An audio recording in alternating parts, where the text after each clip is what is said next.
Hello everyone, so today we are going to start another new chapter of class 8 physics, that is chapter 4 energy. So इस chapter को आप higher class में जाइएगा तो भी पढ़िएगा, उस वक्त वो उसका नाम होगा work power energy.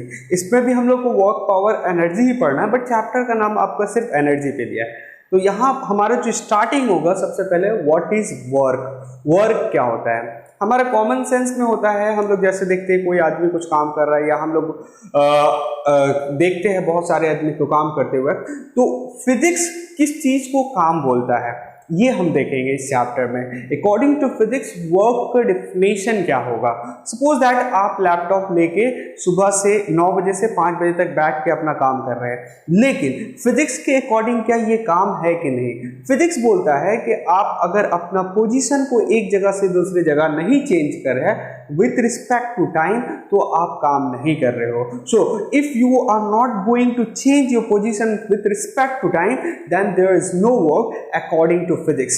For example आप मान लीजिए कुकिंग कर रहे हैं एक जगह खड़ा होकर और अपना पोजीशन को चेंज नहीं कर रहे, तो वो क्या हो गया according to physics it is not, no work is done. आप लैपटॉप या कंप्यूटर के सामने बैठ के 4 घंटा काम कर रहे हैं जिसको हम लोग मेंटल वर्क बोल सकते हैं, लेकिन अकॉर्डिंग टू फिजिक्स जो होता है वो वर्क नहीं होता है. तो according to physics work done कब होगा, व्हेन एवर, देखिएगा डेफिनेशन देखिएगा, work is said to be done when a force is applied on an object and the object get displaced in the direction of force. इस चीज को समझना है कि वर्क डन कब होगा फिजिक्स के अकॉर्डिंग, जब कभी भी आप कोई फोर्स अप्लाई करते हो कोई ऑब्जेक्ट पे और वो ऑब्जेक्ट क्या करता है डिस्प्लेस करता है, मतलब अपना पोजीशन को चेंज करता है किसके रिस्पेक्ट में, विद रिस्पेक्ट टू टाइम और इन the direction of force applied. इसको ऐसे समझेंगे. देखिएगा ये एक ऑब्जेक्ट है, इसको मैं ऐसे रखा, so I am whenever I am applying a force, हम यहाँ पे फोर्स अप्लाई करें and if there is a displacement, देखिए ये पोजीशन चेंज किया ना, पहले यहाँ था अब यहाँ चेंज कर रहा है. So whenever you apply a force and there is a displacement, displacement भी किस डायरेक्शन में होना चाहिए, जिस डायरेक्शन में फोर्स अप्लाई कर रहे हैं उसी डायरेक्शन में डिस्प्लेसमेंट होना चाहिए. मतलब है कि हम फोर्स किस डायरेक्शन में अप्लाई करें. अगर ऐसे देखिएगा तो फोर्स मेरा क्या है इस डायरेक्शन में है ना, मेरा राइट टू लेफ्ट, ठीक है, इस डायरेक्शन में है, और ऑब्जेक्ट भी देखिए वैसे ही मूव कर रहा है, उसी डायरेक्शन में मूव कर रहा है. तो अगर कोई ऑब्जेक्ट में आप फोर्स अप्लाई करते हो और वो फोर्स की वजह से उस ऑब्जेक्ट में डिस्प्लेसमेंट होता है, जिस डायरेक्शन में आप फोर्स अप्लाई कर रहे हो उसी डायरेक्शन में, तो फिजिक्स के according work is said to be done. So definition क्या था आपको समझ में आ गया. Work is said to be done when a force is applied on an object and the object get displaced in the direction of force.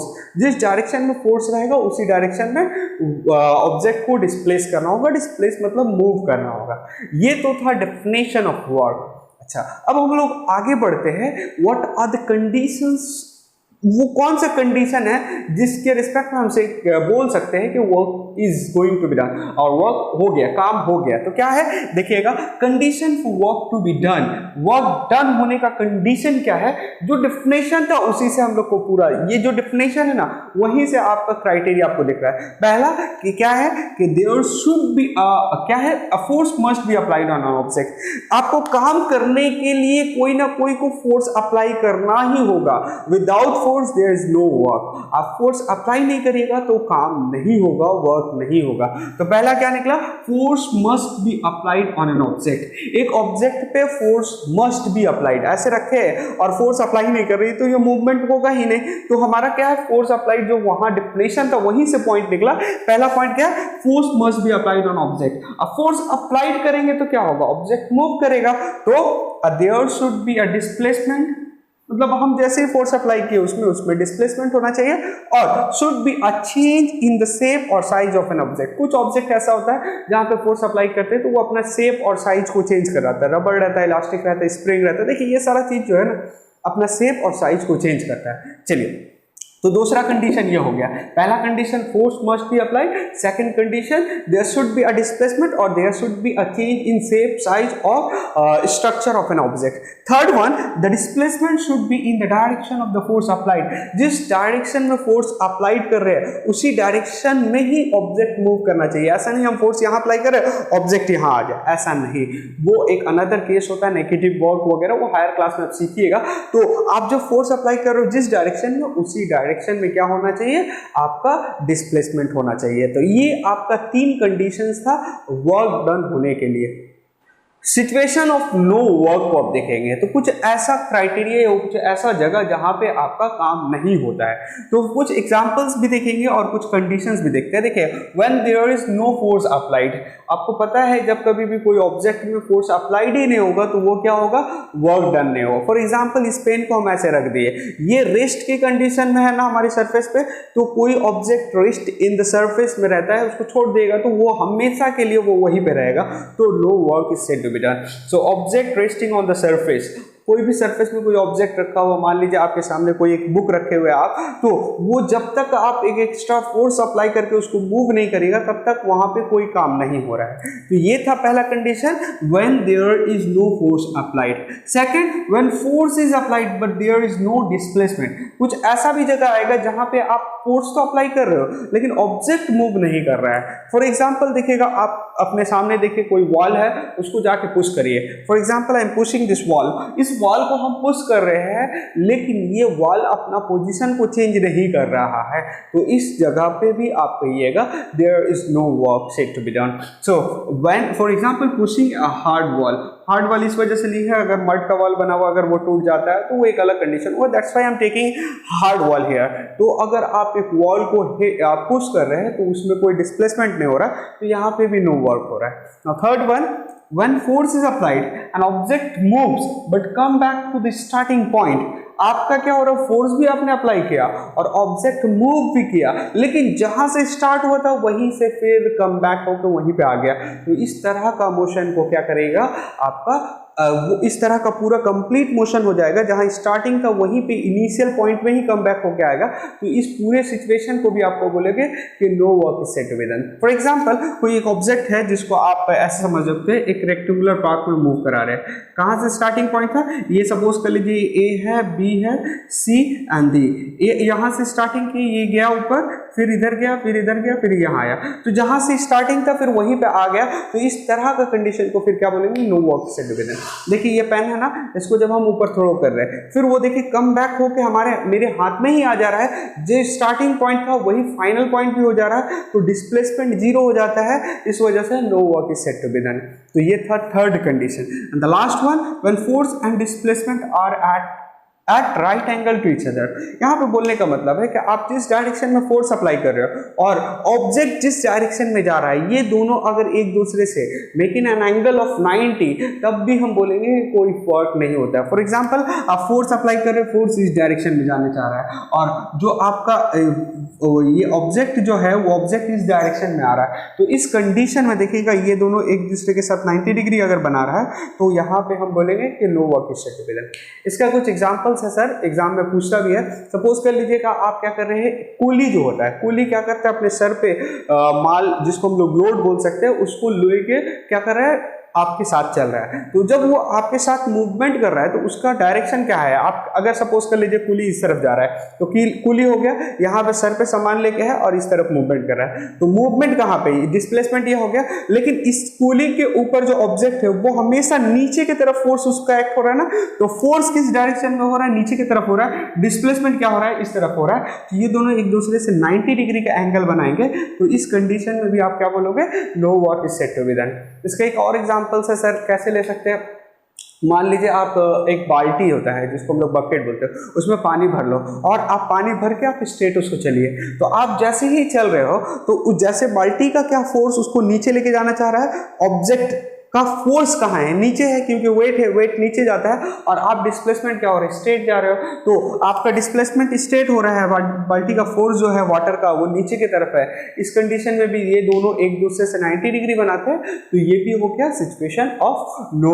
Work. Measurement of work, measurement of work का मतलब है कि work done find out करने के लिए हमको कौन सा फॉर्मूला का हेल्प लेना होगा, तो मेजरमेंट ऑफ वर्क के लिए आपको वर्क का फॉर्मूला होता है फोर्स इनटू डिस्प्लेसमेंट। आप जितना फोर्स अप्लाई कर रहे हो और उसके बाद जितना डिस्प्लेसमेंट हो रहा है ऑब्जेक्ट का, इस दोनों को जब मल्टीप्लाई करोगे तो आपका क्या निकलेगा, वर्क का निकलेगा। तो हम लोग फोर्स को F से इंडिकेट करते हैं, यहाँ डिस्प्लेसमेंट को S से इंडिकेट करते हैं। किसी किसी बुक में S की जगह D भी लिखा हुआ है, तो नो प्रॉब्लम, आपके बुक में जो है उसी को फॉलो करिए। तो work done is equals to force into displacement. ये एक इंपॉर्टेंट फॉर्मूला यहाँ से निकला जिसके बेस करके आपको एक दो न्यूमेरिकल्स भी आएगा आगे। ये देखिए यहाँ पे एक चीज और समझना है कि आपका ये डायरेक्टली प्रोपोर्शनल है। डायरेक्टली प्रोपोर्शनल का मतलब क्या होता है, देखिएगा कि अगर कोई एक ऑब्जेक्ट है, सपोज कर लीजिए ये पेन का कॉस्ट 20 रुपीज है। अगर मान लेते हैं हमको 5 पेन का लेना होगा तो कॉस्ट कितना होगा, 100 होगा। सो क्वांटिटी ऑफ पेन बढ़ रहा है, मतलब 1 पेन का कॉस्ट 20 रुपीज। अगर क्वांटिटी बढ़ा है 5 पेन तो कॉस्ट भी बढ़ जाएगा ना 100। तो अगर एक क्वांटिटी को बढ़ाने से दूसरा क्वांटिटी भी बढ़ता है तो इसको हम लोग डायरेक्ट प्रोपोर्शन बोलते हैं। उसी तरह से इनडायरेक्ट वेरिएशन होता है, इनडायरेक्ट प्रोपोर्शन होता है। एक क्वांटिटी को बढ़ाइएगा तो दूसरा कम होगा। फॉर एग्जाम्पल आपके घर में 5 आदमी के लिए, 5 पीपल के लिए 5 दिन का खाना है, आदमी 10 हो गया तो वो खाना कितना जल्दी खत्म हो जाएगा। तो जैसे ही पीपल या अमाउंट, आदमी का क्वांटिटी या मैन का क्वांटिटी, पीपल का क्वांटिटी बढ़ रहा है तो आपका डे का क्वांटिटी, ये अमाउंट है और डे का काउंटिंग कम होने लग रहा है, तो एक बढ़ने से दूसरा घटेगा, तो इसको इनवर्स वेरिएशन कहते हैं। यहाँ पे ये दोनों क्या है, डायरेक्ट वेरिएशन, मतलब एक को बढ़ाइएगा तो दूसरा बढ़ेगा।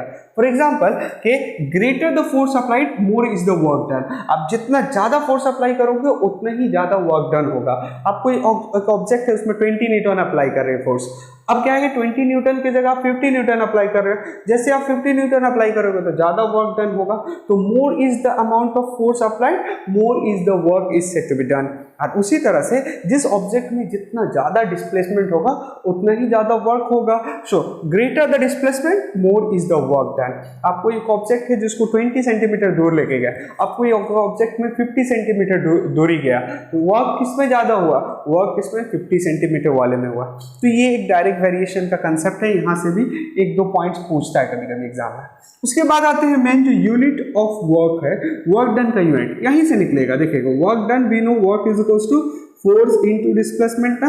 डिस्प्लेसमेंट को हम लोग एस से इंडिकेट किए हैं। ये यहां से यूनिट कैसे फाइंड आउट करेंगे, देखिएगा यहां से यूनिट फाइंड आउट करने के लिए फोर्स का यूनिट क्या होता है हमको पता है, न्यूटन, और मीटर का यूनिट क्या, सॉरी डिस्प्लेसमेंट का यूनिट क्या होता है, मीटर होता है। तो हम लोग इसको क्या बोल सकते हैं, न्यूटन मीटर।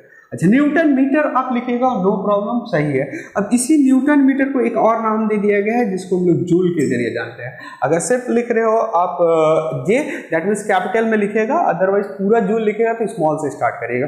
ये बाद में आप सीख लोगे कैसे।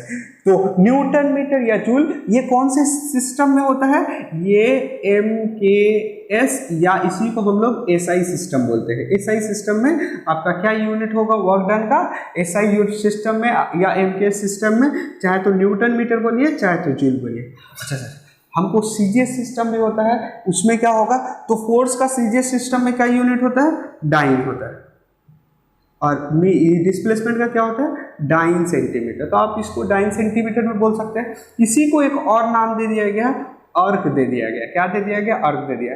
ये कौन सी यूनिट में, सिस्टम का यूनिट में है, ये CGS सिस्टम के अकॉर्डिंग। तो आपको वर्क डन का यूनिट अगर पूछे तो आप ये दोनों याद रखिएगा। अगर CGS में बोलता है तो अर्क लिखना होगा, और SI या MKS में बोलता है तो जूल लिखिएगा। अगर ये भी लिखते हैं तो कोई प्रॉब्लम नहीं है, आपका ये और ये दोनों सेम। यहाँ पे एक दो और चीज देखते हैं, एग्जाम में पूछता है कि कभी कभी ऐसा लिखा रहता है, देखिएगा ऐसा लिखा है 1 के जूल, 1 के का मतलब क्या होता है, के का मतलब 1000 होता है, तो इसको ऐसे समझ सकते हो 1000 जूल। ठीक है, हम लोग ऐसे कॉमन लैंग्वेज में देखिएगा, आप कभी कहीं इंटरव्यू के लिए जाइएगा या कुछ होगा तो आपका जो सैलरी रहता है ना वो लिखा रहता है के पे। सपोज दैट कोई बोल रहा है आपका सैलरी मेरा है 25K, दैट मीन्स के क्या होता है, के का मतलब 1000 होता है, तो आप क्या बोलोगे उसका सैलरी कितना है 25,000 रुपीज। अगर रुपीज में बात हो रही है तो रुपीज हो जाएगा। तो के का मतलब होता है 1000 और जूल था तो 1 into 1000 हो जाएगा जूल। तो के कहीं पे भी लिखा रहेगा 1000 उसकी जगह लिख लीजिएगा। तो ये था आपको ओवरऑल एक वर्क के बारे में। अब कुछ न्यूमेरिकल्स जो है इसका वर्क का on the basis of force, work done is equals to force into displacement, उसको देखेंगे। फर्स्ट न्यूमेरिकल जो लिए है देखिए क्या है कि calculate the work done in pushing a car through a distance of 10 metre when a force applied on it is equals to 200 newton. तो आपको गिवन क्या क्या है, सबसे पहले देखिए न्यूमेरिकल्स कभी भी बनाओगे तो एक प्रोसेस बता रहे हो वैसे बनाइएगा। आपका सबसे पहला रहना चाहिए गिवन डाटा। गिवन डाटा क्या आपके सामने है, गिवन डाटा क्या दे रहा है आपका पास, देखिएगा आपको बोला है डिस्टेंस दे दिया हुआ है, सो डिस्टेंस या डिस्प्लेसमेंट दिया हुआ है। डिस्प्लेसमेंट कितना दिया हुआ है आपको 10 मीटर। चलिए और क्या दिया मैंने, force is applied on it is equals to, force is given, force कितना दिया हुआ है 200 newton and you have to find out the work done ना, वी नो, अब लिखेगा वी नो, हम लोग क्या जानते हैं बोलिए तो, work done is equals to, we know work done is equals to force into displacement. Now put here force is equals to 200 and displacement is equals to 10 and we know the unit is equals to joule और Newton metre भी लिख लीजिएगा तो okay है, कितना हो जाएगा 2000, that joule should be your answer। पहला हो गया, देखिए कितना सिंपल है, just put and get your answer. Now next one, a child does इतना वर्क 20 ऑफ क्या बोल रहे हैं, देखिए child does 20 joule of work, that means given data आप अगर लिखते हो, गिवन डाटास क्या है, गिवन डाटास में देखिए सबसे पहले आपको दिया हुआ work done already given, work done is equals to 20 joule, और क्या गिवन दिया हुआ है, by pushing a table with the force of, अच्छा force is also given, force is given ना, कितना दे दिया हो, इतना न्यूटन। अगर वो उससे नहीं समझ में आता ना, यूनिट सिर्फ देख लीजिएगा, जूल किसका यूनिट होता है, वर्क डन का, और न्यूटन किसका यूनिट होता है, फोर्स का होता है, तो गिवन डाटा यहां से भी समझ आइएगा। What is the displacement, so we have to find out S, we know, what we know, हम लोग क्या जानते हैं बोलिए तो, फॉर्मूला वी नो, क्या फॉर्मूला होता है, work done is equals to, work done is equals to force into displacement, work done 20 दिया हुआ है, फोर्स कितना दिया हुआ है, ये दे दिया, डिस्प्लेसमेंट की जगह रखेंगे। अच्छा यहाँ जो मल्टीप्लाई के फॉर्म में होते हैं, इक्वल्स टू के बाद अगर मल्टीप्लाई के फॉर्म में इस तरफ लाना है तो डिवाइड हो जाएगा, तो कितना हो जाएगा 220 डिवाइडेड बाई 100, और यहाँ पे एस ऐसे ही है, तो कितना हो जाएगा, देखिए 0 0 कैंसिल हो रहा है, अब आपके पास कितना बच रहा है, एस इज इक्वल्स टू 2/10। अब डिवाइड जिस तरह से आप करते हो करो, हम लोग तो जस्ट पॉइंट शिफ्टिंग करेंगे, पॉइंट यहाँ लिखा है, तो आंसर कितना हो जाएगा मेरा 0.2 मीटर, क्योंकि यूनिट क्या होता है उसका मीटर। कोई अगर ऐसे करे सर नहीं हमको ऐसे नहीं आता है, ये 2 लिखे तो क्या करेगा, पॉइंट देगा, 0 देगा, कितना होगा 2 जा होगा 20, कैलकुलेशन करके उसका भी आंसर आएगा 0.2, that is 0.2 metre, your answer is. So देखिएगा, if you know the given value and given data, आपको सिर्फ और सिर्फ एक ही फॉर्मूला लग रहा है, W is equals to F into S, ये फॉर्मूला अगर आपको पता है तो आपके लिए जो न्यूमेरिकल्स होगा वो बहुत ईजी होगा। आई होप सो वर्क का पूरा कंसेप्ट आपका क्लियर हो गया।